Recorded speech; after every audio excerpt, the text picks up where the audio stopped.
우리는 지난 시간 동안에 이기는 믿음이라는 주제를 가지고 요한계시록에는 말씀들을 좀 나누었습니다. 오늘은 이기는 믿음의 시리즈 마지막으로 신부를 위한 신랑의 싸움이라는 제목으로 이 요한계시록 21장 말씀을 좀 살펴보려고 합니다. 이 가정의 달이 되면 가족들을 많이 챙기시는, 특별히 부모님들을 챙기시는 일도 많이 생기게 되겠죠.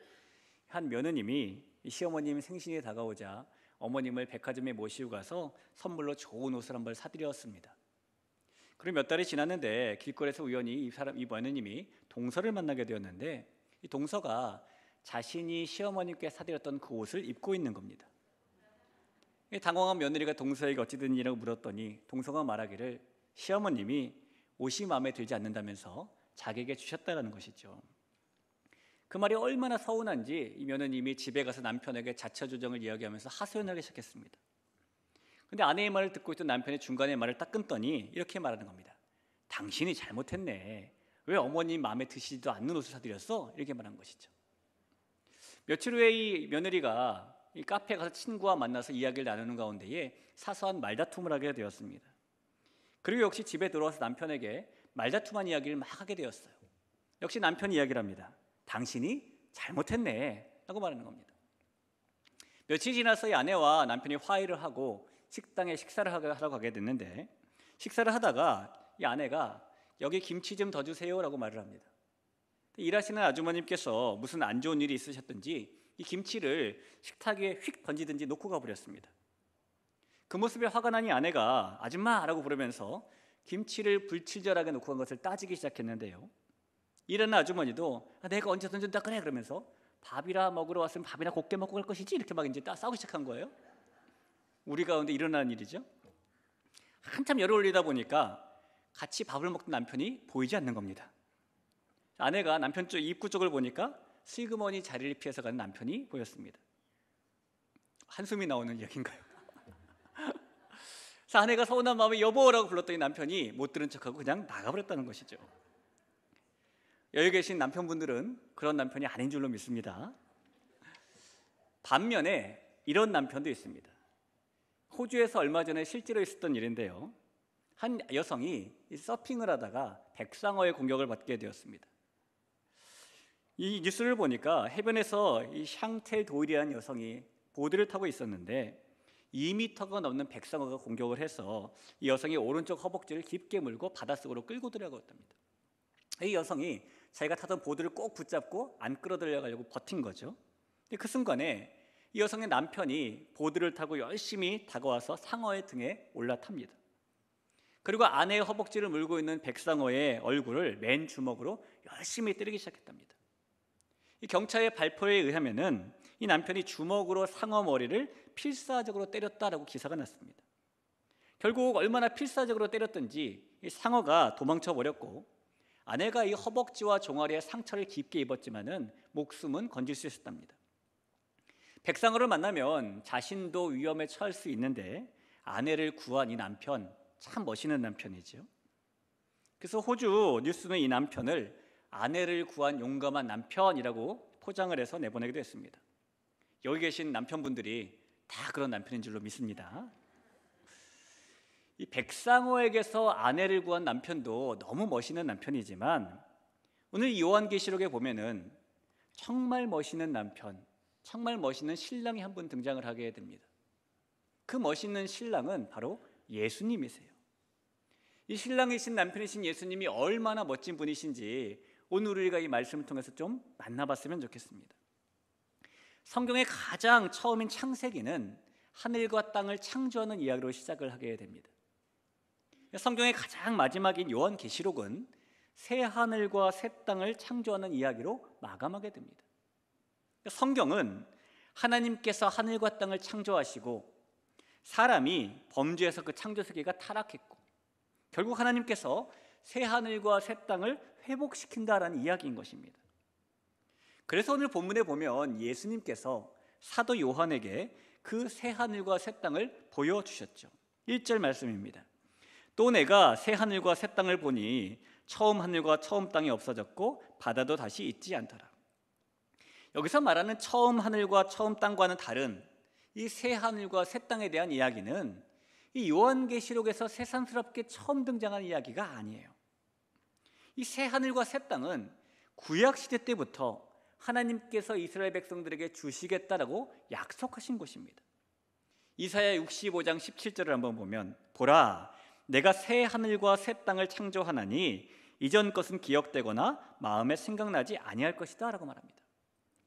이 새 하늘과 새 땅은 지금으로부터 약 2700년 전, 요한계시록에 쓰여지기 700년, 800년 전에 이미 이사야 때에 언급되고 있는 이야기인 것이죠. 그래서 이사야는 그 땅을 언급하면서 처음 하늘과 처음 땅이 생각나지 않을 정도로, 기억나지 않을 정도로 새 하늘과 새 땅은 너무너무 형언할 수 없을 정도로 좋은 곳이다라고 말을 합니다. 그리고 이어지는 이사야 말씀에 보면은 새 하늘과 새 땅은 하나님의 기쁨만 만끽하는 곳이다라고 말을 해요. 왜냐하면 그곳에는 우는 소리도 없고 부르짖는 소리가 들리지 않기 때문이라는 것이죠. 오늘 우리가 읽은 본문에도 보면 마찬가지로 4절에 그렇게 써 있죠. 눈물도 없고 사망도 없고 애통하는 것이나 곡하는 것이나 아픈 것이 없는 곳이 새하늘과 새 땅이다라고 말을 하고 있는 것입니다.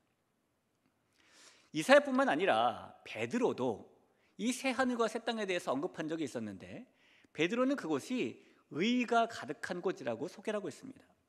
베드로후서 3장 13절에 보니까 우리는 그의 약속대로 의가 있는 곳인 새하늘과 새 땅을 바라보도다라고 말하죠.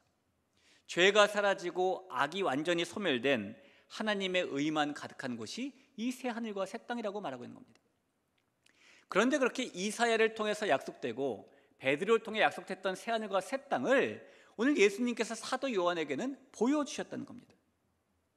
요한이 새하늘과 새 땅을 보면서 본 것이 또 하나가 있어요. 2절 말씀을 볼까요? 또 내가 보매 거룩한 성 새 예루살렘이 하나님께로부터 하늘에서 내려오니 그 준비한 것이 신부가 남편을 위하여 단장한 것 같더라. 요한이 하늘에서 내려오는 새 예루살렘을 봤답니다. 그런데 요한이 예루살렘을 가만히 자세히 보니까 그 모습이 마치 남편을 위해 단장한 신부 같았다는 것이죠. 여러분, 그렇다면 이 요한이 본 이 새 예루살렘은 무엇을 말하는 것일까요? 남편을 위해 단장한 신부 같았다니까 분명히 이것은 신부를 의미하는 것입니다. 요한계시록 21장 9절 10절에도 보면 7대접을 가지고 마지막 7재앙을 담는 7천사 중 하나가 나와서 내게 말하여 이르되 이리 오라, 내가 신부 곧 어린 양의 아내를 내게 보이리라 하고 성령으로 나를 데리고 크고 높은 산으로 올라가 하나님께로부터 하늘에서 내려오는 거룩한 성 예루살렘을 보이니 라고 말하죠. 신부 곧 어린 양의 아내를 보이리라, 그리고 거룩한 성 예루살렘을 보이니라고 말하는 것입니다. 따라서 이 새 예루살렘이 의미하는 것은 분명히 새 하늘과 새 땅에 살게 될 신부를 말하는 것입니다. 여러분, 신부가 있다는 얘기는 신랑도 있다는 얘기겠죠? 신랑은 누구이고 신부는 누구일까요? 신랑은 당연히 우리가 믿는 예수님을 말하는 것이고, 신부는 예수님께서 십자가 보혈로 구원하신 구원의 백성을 말하는 것입니다. 예수님께서는 세례 요한의 제자나 바리새인의 제자들은 금식하는데 왜 예수님 당신의 제자들은 금식하지 않습니까? 라고 비판하는 이 서기관들을 향하여서 신랑과 같이 있을 때에는 금식할 필요가 없다라는 말씀으로 본인이 신랑이라고 말씀하셨어요. 또 예수님께서는 열 처녀 비유 이야기를 통해서 예수님 자신이 신랑이시고 구원받은 백성이 신부라고 말씀하셨습니다. 사랑하는 여러분, 구원받은 저와 여러분이 하나님의 기쁨만 만끽하는 그 새하늘과 새 땅, 의만 가득한 새하늘과 새 땅, 그곳에서 살게 되는 예수님의 신부 새 예루살렘임을 여러분 꼭 확신하시기 바랍니다. 지금처럼 오늘은 비가 오지만 지금처럼 날이 좋은 5월, 6월이 되면은 많은 신랑 신부가 결혼을 하게 되죠. 이 결혼식 날이 되면은 신랑도 그렇지만 특히 신부는 세상 그 누구보다도 아름답게 단장을 하게 됩니다. 신부 화장을 하고 헤어 디자인을 하고 순백의 웨딩드레스를 입죠. 그래서 결혼식에서 단연 돋보이는 존재는 신부입니다. 사실 가만히 보면은 신랑의 부모님이라든가 신랑의 정말 가까운 친족들 외에는 그날 신랑이 무슨 옷 입었는지, 머리가 어땠는지 기억한 사람이 별로 없어요. 다 관심이, 초점이 신부에게 가 있기 때문이죠. 물론 신랑의 눈에는 신부가 더 찬란해 보일 것이고 그 눈에 신부밖에 들어오지 않을 겁니다. 그 정도로 신부는 그날 아름답게 꾸며지기 때문입니다. 예수님의 신부인 구원받은 성도들도 마찬가지예요. 오늘 본문에서 마치 결혼식에서 신부 입장을 하는 모습과 비슷하게 하늘에서 내려오는 새 예루살렘의 모습은 단순히 아름답다라고 말하기에는 표현이 부족할 정도로 형언할 수 없는 찬란한 그런 것입니다. 오늘 본문에 이어지는 10절 말씀에 보면은 하나님께서는 이 새 예루살렘, 주님의 신부의 모습을 조금 더 자세히 묘사해 주시는데요. 성령으로 나를 데리고 크고 높은 산으로 올라가 하나님께로부터 하늘에서 내려오는 거룩한 성 예루살렘을 보이니 라고 말하면서 그 모습을 보니까 새 예루살렘의 빛이 귀한 보석 같았고 성곽은 벽옥으로 되어 있었고 성은 정금으로 되어 있었답니다. 그 외에도 각색 보석과 진주, 세상의 귀한 것들로 그것이 꾸며져 있었다는 것이죠. 여러분, 우리가 지금 여기서 잘 봐야 되는 것이 지금 새 하늘과 새 땅에 있는 새 예루살렘, 주님의 신부가 이렇게 아름답다라는 것입니다. 지금은 많이 없어졌지만 20, 30년 전쯤에 한창 내가 갔다 온 천국 이런 제목의 카세트 테이프들이 유행한 적이 있었어요. 그 내용을 보면은 어떤 사람이 낮잠을 자다가 천국에 갔다 왔다는 등, 어떤 사람이 기도를 하다가 천국에 갔다 왔다는 등, 얘기들은 다 달랐지만은 동일한 내용들이 있었습니다. 천국에 갔더니 황금길이 쫙 펼쳐져 있고 내가 거할 집도 황금집으로 되어 있고 너무 좋더라. 저는 듣다가 그거 나온 순간 다 꺼버렸어요. 여러분, 정말 천국에 가면 황금길이 있고 천국에 가면 정말 황금집이 있을까요? 그 테이프에서 황금길과 황금집을 언급하는 것은 오늘 요한계시록 21장의 내용 때문이에요. 11절에 보면 하나님의 영광이 있어 그 성의 빛이 지극히 귀한 보석 같고 벽옥과 수정같이 맑더라. 18절에 보면 그 성곽은 벽옥으로 쌓였고 그 성은 정금인데 맑은 유리 같더라. 21절을 보면 그 12문은 12진주니 각 문마다 한 개의 진주로 되어 있고 성의 길은 맑은 유리 같은 정금이더라. 여기 보면 황금집이 나오고 황금길이 나오잖아요. 그러나 이 요한계시록 21장에서 묘사하고 있는 황금과 각종 보석으로 묘사하고 있는 것은 새 예루살렘의 모습인데, 여러분, 새 예루살렘이 뭘 의미한다고 했죠? 주님의 신부, 구원받은 성도를 의미하는 겁니다. 그러니 이 말씀은 가장 아름답고 가장 귀한 보석과 황금으로 묘사하기도 부족할 정도로 구원받은 성도가 새하늘과 새 땅에서 얼마나 아름답고 고매한 존재가 될 것인지를 말하는 것이지, 우리가 갈 천국이 길이 황금으로 되어 있고 집이 황금으로 되어 있다고 말하는 것은 아니라는 겁니다. 상식적으로 생각해봐도 영이신 하나님이 거하신 천국이 황금 같은 물질로 되어 있을 수는 없잖아요. 새 예루살렘, 주님의 신부, 구원받은 백성인 저와 여러분이 하나님께서 그렇게 가장 아름답고 가장 찬란하고 가장 고매한 존재로 만드시는 분임을 여러분 꼭 믿으시길 바랍니다. 신부인 우리가 이 새하늘과 새 땅에서 그렇게 아름답게 될 수 있는 이유는 오롯이 신랑이신 예수님 때문이에요. 그런데 여러분, 이 신랑이 신부를 얻는 것이 거저되는 것이 아니죠. 이 마음에 드는 여자에게 사랑한다고 구애도 해야 되고, 여자의 마음을 얻은 다음에는 두 사람이 당장 신랑 신부가 될 수 있나요? 아닙니다. 부모님을 찾아뵙고 허락도 받아야 되고, 행여나 결혼하라고 못 받으면은 계속 찾아뵈면서 믿음을 드려야 되고, 신랑은 그런 각고의 노력 끝에 신부를 얻는 겁니다. 여기 계신 모든 남성분들 다 그렇게 아내를 얻으셨죠. 내가 굳이 하는 셈 치고 결혼해줬다, 이런 분은 아마 아무도 안 계실 거예요. 신랑은 신부를 거저 얻는 게 아닙니다. 그렇게 얻은 신부가 결혼식을 올리기 위해서 아름답게 꾸며지는 일도 거저되는 일이 아니죠. 이 듀오웨드라는 웨딩 컨설팅 업체에서 지난 2년 동안 결혼한 신혼부부를 대상으로 결혼 그 비용이 평균적으로 얼마가 들었냐 조사를 했는데요. 500상을 조사해 봤더니 평균 결혼 비용이 2억 3,618만 원이었답니다. 그중에서 1억 9,271만 원은 집을 구하는 비용이었고, 물론 지금은 더 들겠죠.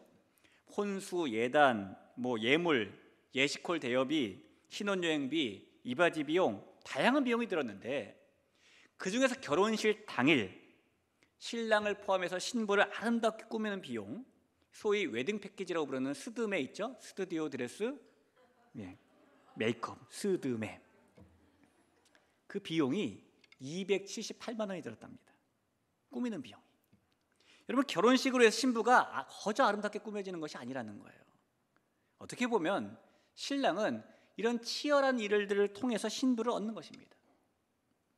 마찬가지로 우리의 신랑이신 예수님께서도 우리를 신부로 거저 얻으신 것이 아니에요. 신랑이신 예수님께서 우리를 구원의 백성으로 주님의 신부로 맞으시기 위해서 치열하게 하신 일이 있다는 겁니다. 그 치열하게 하신 일이 무엇인가? 싸움입니다. 창세기 3장 15절에 보면 하나님께서는 사탄에게 이렇게 말씀하셨어요. 내가 너로 여자와 원수가 되게 하고 내 후손도 여자의 후손과 원수가 되게 하리니 여자의 후손은 내 머리를 상하게 할 것이요 너는 그의 발꿈치를 상하게 할 것이니라. 하나님께서 말씀하신 여자의 후손은 예수님을 말하죠. 하나님께서는 여자의 후손인 예수님과 뱀의 후손으로 묘사되는 사탄이 서로 원수가 된다고 말씀하셨습니다. 여러분, 원수는 서로 격려해주고 함께 손을 잡고 가는 사이가 아닙니다. 원수는 서로 싸우는 사이죠. 예수님과 사탄이 서로 원수 사이이기 때문에 사탄은 예수님과 싸워서 예수님의 발꿈치를 상하게 할 것이고 예수님은 사탄과 싸워서 사탄의 머리를 상하게 할 것이라고 하나님이 말씀하신 겁니다. 이 창세기 3장 15절에 있는 원시복음이라고 부르는 이 말씀은 십자가 사건을 의미하는 겁니다. 예수님께서 십자가를 지신 일은 단순히 눈으로 보기에는 나무에 달려 죽으신 일이지만은 영적으로는 사탄과 싸움을 하신 일이라는 거예요. 사탄과의 싸움에서 사탄은 죽음이라는 공격으로 예수님을 공격했고 그 공격은 예수님의 발 뒤꿈치만 상하게 할 뿐이었습니다. 왜냐하면 예수님이 그 공격을 방어하고 부활하셨기 때문인 것이죠. 십자가 싸움에서 예수님께서는 사탄에게 부활이라는 방어와 공격을 하셨고 사탄의 가장 큰 무기인 죽음을 이기시면서 그 사탄의 머리를 밟으시는 치명타를 날리신 겁니다. 이제 예수님과 사탄의 이 영적인 싸움의 1회전이 끝났는데 이 사탄은 예수님께 카운터 펀치를 맞고 치명상을 당했지만 완전히 멸망한 것은 아니에요. 그래서 여전히 지금도 공중권세 잡은 자로 존재를 합니다. 그 세력으로 사탄이 그래서 성도인 우리를 미혹하고 우리가 죄의 길에 들어서게 하고 하나님과 멀어지게 하고 있는 것이죠. 이제 예수님과 이 사탄의 영적의 싸움 2회전이 남아 있습니다. 예수님께서는 이 사탄의 세력을 완전히 괴멸시키기 위해서 최후의 일전을 치르실 것인데 언제 그 일전이 치러지는가? 예수님께서 이 땅에 다시 오시는 그때에 그 싸움이 이루어질 것이며 사탄이 그때 완전히 멸망하게 되는 것입니다. 마치 이런 것과 비슷해요. 2차 세계대전 당시에 이 전쟁의 최대 고비이자 이 전쟁의 전환점은 연합군이 노르망디 상륙작전을 성공한 것입니다. 1944년 6월 6일에 노르만디 상륙작전이 성공했어요. 그러면서 이 독일군이 점점 패배하기 시작했고 연합군의 승리는 완전히 굳혀졌습니다. 그러나 독일군이 완전히 연합군에게 항복한 날은 그로부터 약 1년 정도가 지난 1945년 5월 7일이었습니다. 그래서 이 독일군의 패석이 짙어지고 연합군의 승리가 굳혀진 노르망디 상륙작전의 날을 D-Day라고 부르고 있고 그로부터 1년이 지나서 독일군이 항복하고 연합군이 완전히 승리한 그날을 V-Day라고 부르는 겁니다. 예수님과 사탄의 영적인 싸움 1회전인 예수님의 십자가 사건은 승리를 굳힌 이 노르망디 상륙작전과 비슷한 D-Day라고 부를 수 있는 것이고 그날은 이미 지나갔습니다. 예수님과 사탄의 영적인 싸움 2회전은 예수님이 다시 오실 때 일어나게 되는데 그때는 예수님께서 완전한 승리를 확정하시는 V-Day가 되는 것이고 앞으로 우리가 누리게 될 날이 되는 것이죠. 여러분, 전쟁에는 승자도 없고 패자도 없다라는 말이 있죠. 이 전쟁은 참혹한 것이기 때문이고 내가 아무런 상처를 입지 않고 전쟁에서 이기는 것은 불가능한 것이기 때문입니다. 여러분 아마 이렇게 보시면서 큰 화면에 목사 이마에 뭐가 붙어가지고 저 사람이 주중에 어디서 싸우고 얻어 터지고 왔나? 뭐 사실 이마에 제가 10년 전부터 뭐 동그랗게 나온 게 있어서 병원에 한번 가봤더니 의사가 월요일 날 갔는데 당장 째자 그래서 뭐 째고 이렇게 꼬맸어요. 금방 끝날 줄 알았더니 이렇게 오래 가고 일이 커질 줄 몰랐네요. 그렇습니다. 싸운 건 아니에요. 자, 저는 그렇지만 이 싸움에는 항상 상처를 입고 승리하게 되는 겁니다. 승리자는. 예수님의 영적 전쟁도 마찬가지예요. 예수님도 사탄과의 싸움에서 아무런 상처도 입지 않고 승리하시는 것이 아니라는 겁니다. 아무런 피해를 입지 않고 승리하시는 것이 아니라는 겁니다.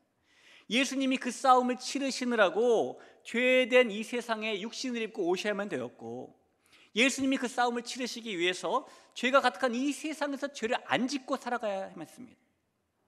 예수님이 그 싸움을 위해서 죄는 없는데 죄 있는 사람들에 의해서 죄인 취급을 받아야 됐고, 죄인으로서 십자가에 달려 죽으셔야 됐던 것이죠. 예수님은 하나님의 아들로서 그러실 필요가 전혀 없으신 분인데 예수님이 그런 것들을 감수하시면서 이 싸움에 뛰어드셨습니다. 왜 예수님은 그런 이들을 감내하시면서까지 이 사탄과의 싸움에 뛰어드시는 겁니까? 여러분, 모든 싸움에는 이유와 목적이 있죠. 15세기에 영국에서 30년 동안 일어났던 장미전쟁은 두 가문이 서로 왕위를 차지하겠다는 목적 때문에, 그런 이유 때문에 일어났습니다. 미국의 남북전쟁은 이 노예제라는 이슈를 놓고 남과 북이 각각 유지와 폐지라는 그런 이유를 가지고 싸웠습니다. 역사상 모든 전쟁과 싸움에는 이유가 있고 목적이 있어요. 마찬가지로 예수님의 이 싸움에도 이유가 있고 목적이 있습니다. 예수님께서 십자가에서 피 흘리시면서까지 사탄과 싸우시는 그 이유, 그 목적이 무엇입니까? 이 그리스 로마 신화에 보면은 트로이 전쟁에 대한 이야기가 나오게 되는데요. 물론 이게 신화니까 비성경적인 이야기입니다. 그런데 그 신화에 보면 트로이 전쟁이 일어난 이유가 헬레네라는 스파르타의 왕비 때문입니다.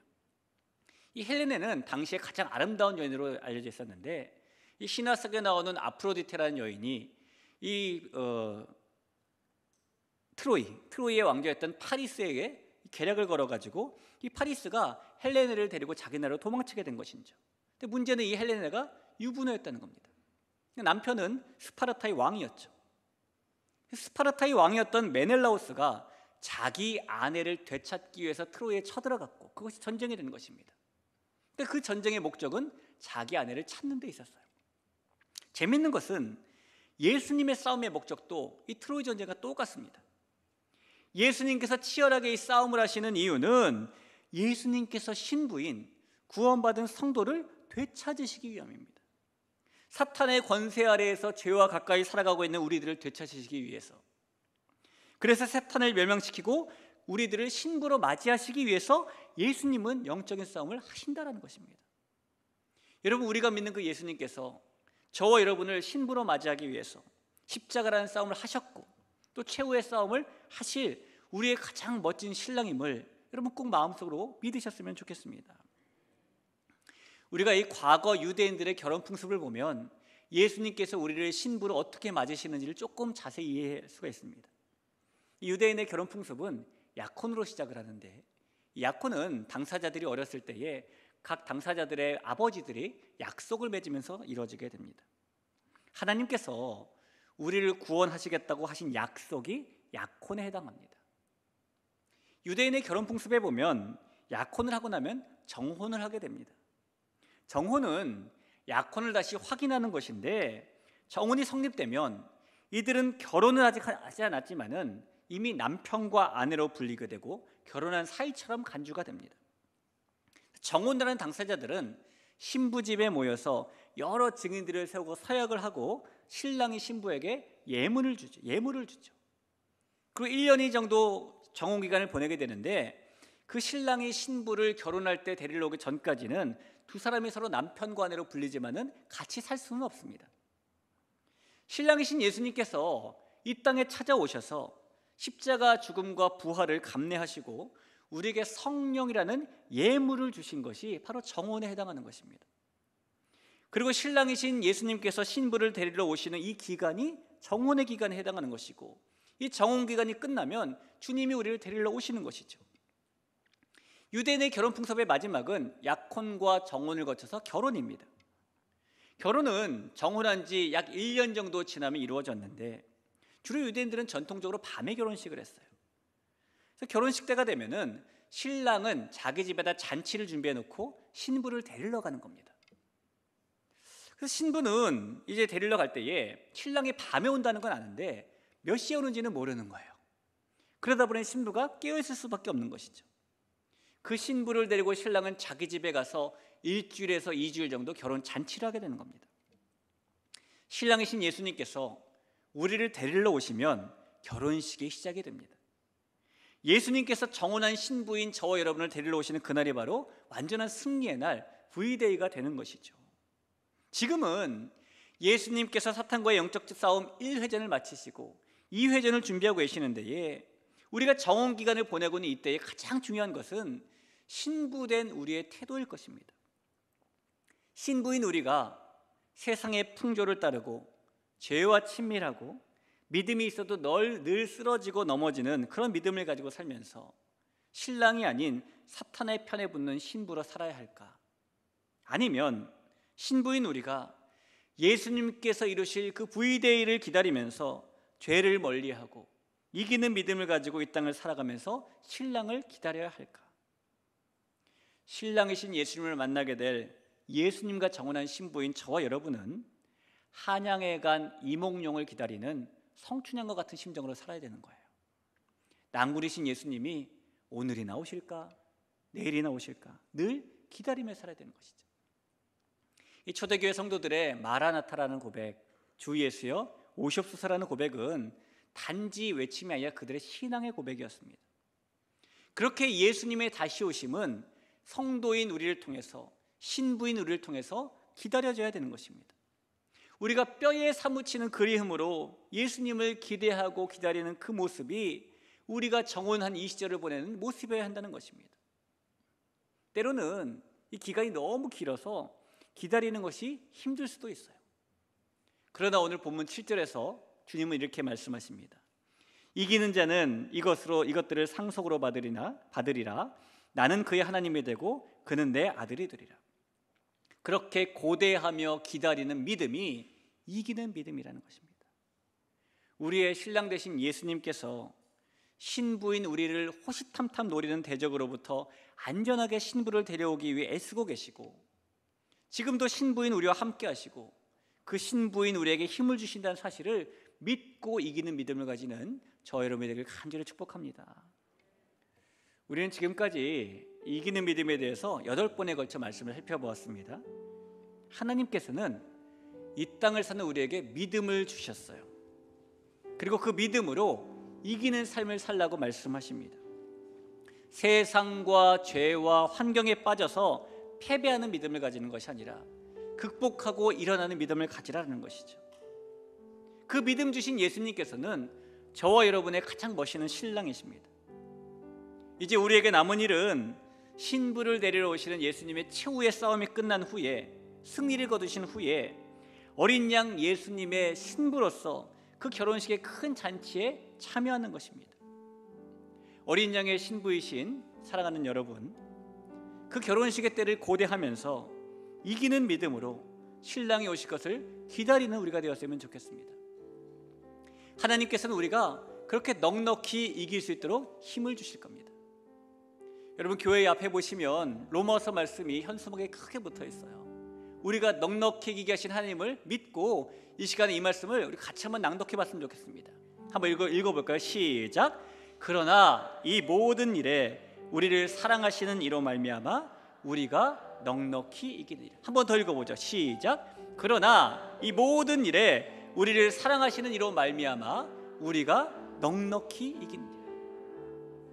우리가 가진 능력 때문이 아니라 하나님께서 우리를 넉넉히 이기게 하실 줄로 믿습니다. 그 믿음 가지고 이 한 주간 살아가며 우리 남은 삶을 살아가며 주님을 고대하며 기다리는 우리가 되길 간절히 소원합니다. 우리 같이 한번 찬양하고 기도하죠. 찬양할 때에 나는 주님께 속한 자라는 고백 한번 올려드렸으면 좋겠습니다.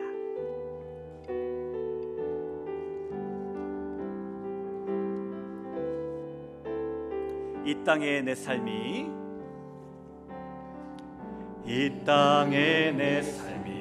비록 버겁더라도 주님의 선하심 나 믿으며 가리. 이 작은 자통에 주가 이뤄 가시니 감사로 사는 삶 나 살기 원하네. 내 삶의 시간 속에 주 일하시네. 내 모든 여정 속에 함께 하시네. 깊고도 크신 주의 영광을 나 보리라. 위대하신 주, 나는 주님께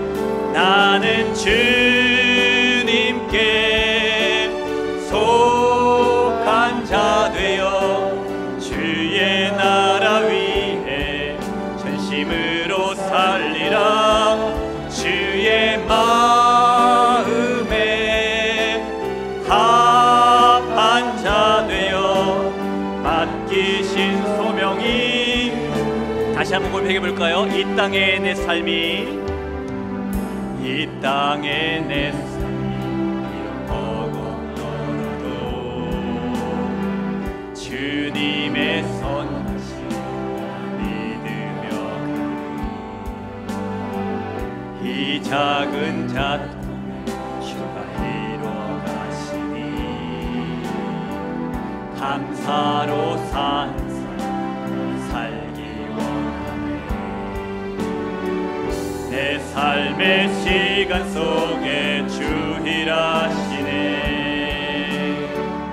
내 모든 여정 속에 함께 하시네. 깊고도 크신 주의 영광을 나 보리라. 위대하신 나는 주님께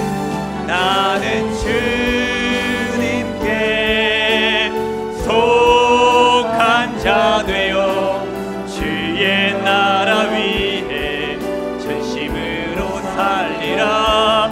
주의 마음에 합한 자 되어 맡기신 소명이, 나는 주님께 속한 자 되어, 나는 주님께 속한 자 되어 주의 나라 위에 전심으로 살리라.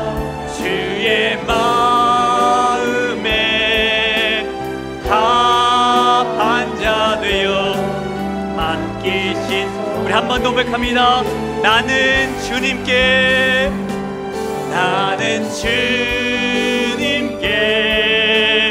속한 자 되어 주의 나라 위에 전심으로 살리라. 주의 마음에 합한 자 되어 맡기신 소명 이루리. 우리 한번 같이 기도하겠습니다. 저와 여러분은 주님께 속한 자인 줄로 믿습니다. 저와 여러분은 예수님의 신부인 줄로 믿습니다. 이 땅을 살아가면서 신랑이신 예수님께서 싸우는 싸움을 응원하고 이기는 믿음을 가지고 신랑이신 예수님께서 오실 날을 고대하며 기대하는 사람이 우리가 되어야 될 줄로 믿습니다. 우리가 이 세상과 죄악과 이 환경에 무너지고 넘어지는 그 패배하는 믿음을 가진 사람들이 아니라 주님이 주시는 넉넉히 이기게 하시는 힘을 가지고 이기는 믿음 가지고 주님의 싸움을 응원하는 사람들 되기를 간절히 소원합니다. 우리가 그렇게 나아가면 우리 주님께서 우리에게 넉넉히 이기게 하시는 힘과 믿음 더해 주실 줄 믿습니다. 우리가 이 시간에 우리 자신을 위해서 그런 마음을 가지고 같이 한번 기도하겠습니다. 기도합니다.